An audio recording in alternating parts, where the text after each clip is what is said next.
Don't forget the back of the ballot. Behind the candidates are 4 proposals that you get to decide, and experts say there are big implications. News 12's Amanda Bossard breaks down what each is asking.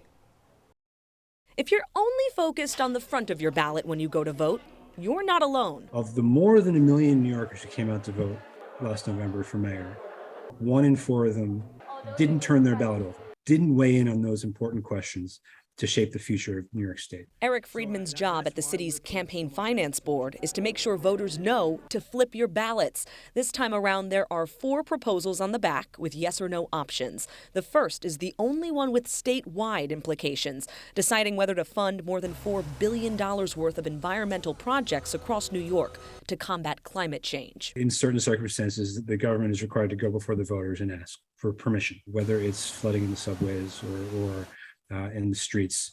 New Yorkers have an opportunity to put state resources at the service of mitigating some of that. The other 3 are city-specific, put forth by former Mayor Bill de Blasio's Racial Justice Commission. It came about through countless community input sessions with community members all throughout New York City. Question 2 asks about adding what's being called a statement of values to the city's charter or rule book. It's designed to be a guiding principle for city government, but really make it clear that city government, it is an aim of city government to promote justice and equity for all New Yorkers.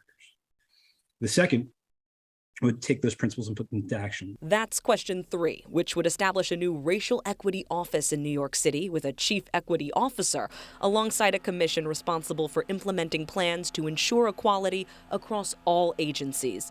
The last proposal seeks to track the true cost of living in the city. It's data that Friedman says could guide who's eligible for certain assistance. What this proposal would do for the first time is to use the cost of those basic human needs to help inform decisions about where those thresholds are. Putting the power to change how government works for you in your own hands. Just remember to flip your ballot.